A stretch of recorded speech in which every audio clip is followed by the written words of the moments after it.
Teachers, this video will show you how to install the latest version of Smart Notebook software on your desktop computer. On the bottom left-hand corner, there is a search button.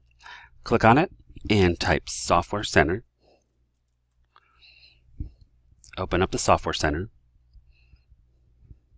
And what you'll want to do is search in the search box for Smart, and then click Enter.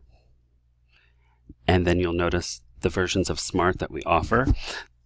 Right now, the newest one is 18. So if I click on 18, as you can see that mine's already installing. But if you were to click on this button here, it actually says install if you don't have it. So you click on install and it should install the proper version for you.